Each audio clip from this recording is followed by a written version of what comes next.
Hello, Matthew on here from Canada Card Processing. This is a little video to help you understand or better help understand how Canadian merchant account rates work, mostly focusing on the credit card discount rate, which is the most confusing rate.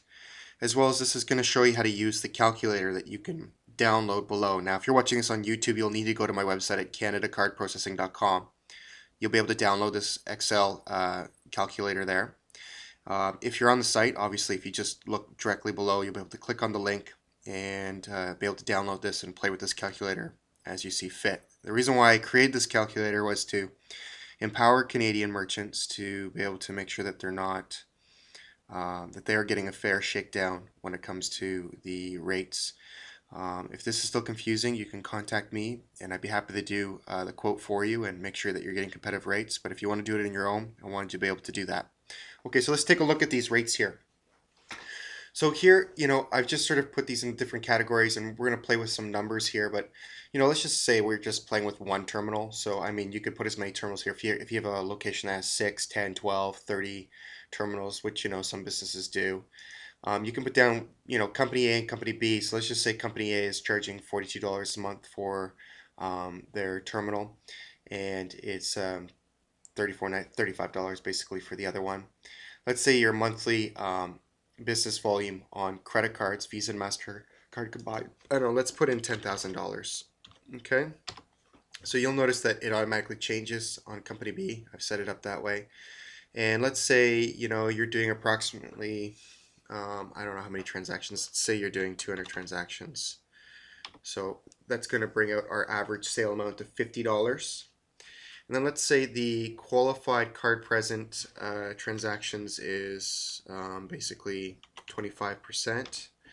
And let's say the mids are basically, let's say they're 90%, or no, they're 70%, I mean. It's got to come to a total, and then that'll give us 5% for the nons, which is pretty standard for most retail type businesses. You'll notice in today's marketplace, card present consumer card, so that's a card that has no rewards attached to it and is swiped, is what the qualified discount rate would be. The mids are anything that have reward cards attached to them, which is a lot these days. There's a lot of cards that have that, so about 70% of cards in the marketplace probably are approaching that number, close to it. And then nod, this means anything you keyed in on the terminal. So anything that's not present where you're not swiping the card across the terminal, that means that you qualify for a higher discount rate. So let's just say the qualified discount rate is, let's say the qualified rate at this one company is let's say they're doing 169. They're offering a competitive rate on your qualified. And let's say their mid is 3.2. So they're saying the mid is 3.2 and the non is 3.5. If let's do 3.5. So you can see here, this is what your fees would be on that business volume, and that percentage breakdown would be $42 on the qualified, $224 on the mid, and $17 on the non. And then let's say per transaction fee, let's say that they're just charging a 15 cents, okay, per transaction. Now let's head over here to company B, and let's say that they're charging more on the qualified. Let's say they're charging, 195, so it's more. Let's say on the mid that they're charging 2.25. Let's say they're doing 2.25, and let's say on the nons they're charging, let's say 3%. So you can see already that if someone had just quoted you the 169 and you were quoting around other companies and you're just looking at the qualified rates, how this can be very deceiving, because 169 sounds a lot better than 195, but you didn't ask about the mids and nons, and therefore you can see that with those mids and nons you're actually paying more, $286 a month on $10,000. In this company, you pay more on your qualified but less on your mids at $251. Okay, and you can see that this really changes up. Like, what if we put this where the qualified transactions were 95%? It's possible. In my eye, not really. And let's say that 4% here, and let's say the nons were 1. You can see just the percentage of what kind of cards you take. Now This company that quoted you the 169 is, obviously ending up to be a lot cheaper. So you can see that it's really important you know what percentage of transactions you're doing. I mean, it's really hard to know the rewards, but I'd say that 50% of the marketplace in today's current, you know, Visa, MasterCard marketplace are rewards cards. So you're going to have to put in at least 50% there and know what your mids are. And the nons, you'll know whether you key it all in, whether you're taking it over the phone, a telephone, or if the card is present. If it's not, you'll have to bump that up. And then the qualified, again, remember, is cards swiped across the terminal, but only, consumer cards with no rewards. Now let's just scroll down. You can continue to use this other parts of the calculator, which are important too. The interact is usually not too much of a brainer, but let's say it's $7,500 and you're doing 164 transactions to make the average ticket price about $45. And let's just say there's no discount rate on here. We're just doing a straight transaction fee in both cases. So let's just say, one company is doing 15 cents, the other one's doing 10. Okay, it's not that much different really. I mean, okay, so maybe at 164 transactions, let's just say, this company's doing 12 cents per transaction. So we're talking like $4 or $5. It's not the end of the world there, but you can see up here it starts to really add up the difference.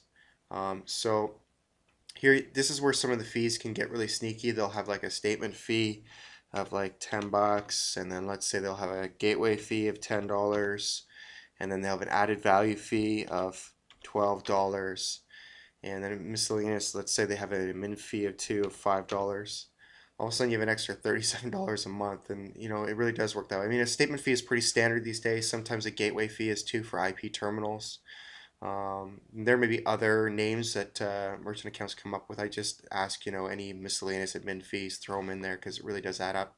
Same thing with membership, annual membership. Sometimes people charge an annual membership fee and of $300 to belong to membership, and that can add up as well too.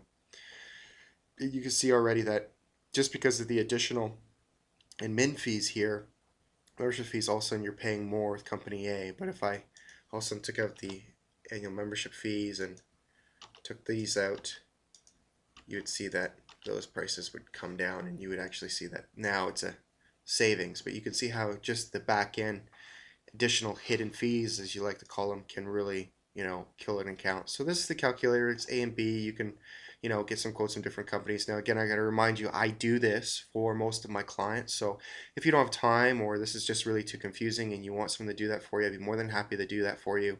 I am a merchant account broker when it comes to the Canadian merchant account services industry, and this doesn't cost you anything for me to do this for you. What happens is it's just like a mortgage broker, where if you go see a mortgage broker, they can set you up with a mortgage, and as long as their name's on the mortgage application, the financial institutions pay them a commission. Well, the same thing in the merchant service industry in Canada. I can do this for you as long as my name's on the application. The financial institutions pay me. It doesn't cost you anything to do this. But if you want to do it on your own, I wanted you to be empowered. Just to make sure that you're not getting, ripped off or scammed, or any borderline ethical marketing where people are just advertising the qualified rate and not talking about the mids and nons. You got to make sure. Not only that, you need to know what percentage of your mids, qualifieds, and nons are in your business, and as well as make sure you ask about those admin fees, membership fees, and terminal costs. Well, that covers this calculator. Remember, down below, if you're on the website, you can download this calculator. If you're watching this on another video sharing site like YouTube or etc. or Rever or one of those sites, you'll have to go over to my site at canadacardprocessing.com. As well as if you're on one of the video sites, feel free to rate this video and write any comments if you liked it. Thanks for tuning in. This has been Matthew from canadacardprocessing.com.